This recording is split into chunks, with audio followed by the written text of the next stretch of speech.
Hello বন্ধুরা, কেমন আছেন? আশা করি ভালো হবেন। আমিও ভালো আছি। এই যে এখন বানাচ্ছি ফুলকপি, একদিকে ভাত চাপিয়ে দিয়েছি। এই যে দেখাই, এই যে দেখুন, এই যে বেগুন ভাজা রয়েছে, এই যে ভাত চাপিয়ে দিয়েছি। হ্যাঁ, এই যে ডাল রয়েছে, এই যে ফুলকপি, এই তো সকালে আলু ভাজা করেছিলাম। এই দেখুন, একটু চোখ নাড়াচাড়া করলেই হলো, আমার ভাত পালিয়ে যাচ্ছে। ও তো বেশি খেতে কাজ নেই তো, ওই জন্য কি করবো। ভাত মানে শান্তি নেই জীবনে, বুঝলেন তো?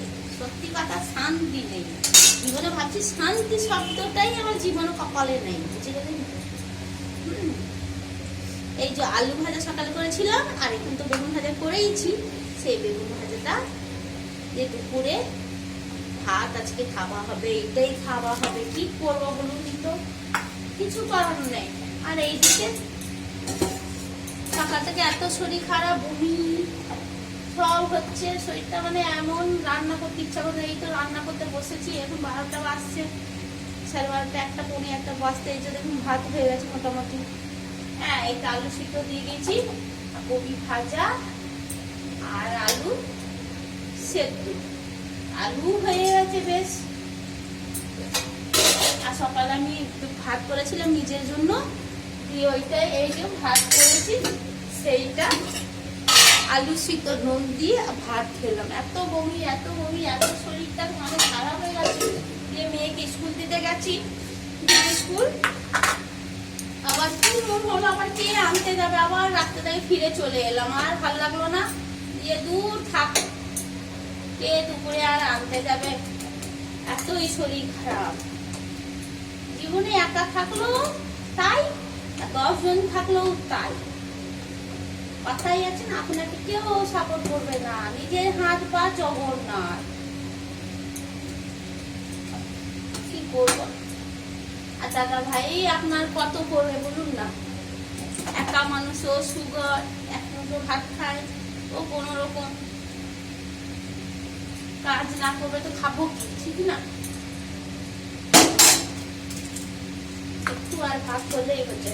ভাতগুলো না ঝরঝরে, আলুটা এই তো সিদ্ধ করে দিচ্ছি, বেশ ভালো লাগছে। এখন এইভাবে করে দেবো, তাহলে সুবিধা হবে। ডাল হয়ে গেছে, খেতে চলে আসবে আপনার দাদা ভাই।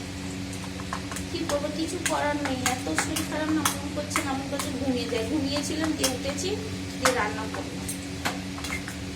কোনো রকম তো খেতে দিতে হবে, নিজেকে খেতে হবে, কিছু করার নেই। আলু দিলে চটকে, আবার আজকে নিরামিষ। আর নিরামিষ হোক যা হোক, টানতে তো হবে, কোনো রকম জীবন তো কাটাতে হবে বলুন সবাইকে। কোনো মানুষের মা মাসি পিসি হোক বা দাদা ভাইরা হোক, সবাইকে কাজ করতে হবে। জীবনটাই এমনি। আমার তো মনে হয় সব দিকে।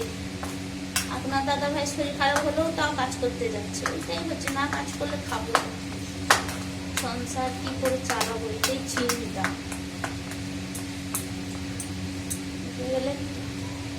এই যে আলুটা মাখিয়ে দিলাম, ফ্যানটা ছড়িয়ে নিই, তারপর চট করে ভাজা ভেজে দেবো।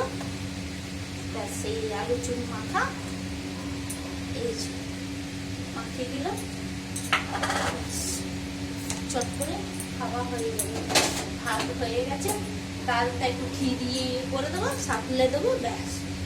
আমার মেয়ে ঘি দিয়ে দিলে পেট ভরে ভাত খেয়ে নেবে। এই আলু ভাতে পেট ভরে খেয়ে নেবে। আর দেখ কোথা গেছে ঢাকা,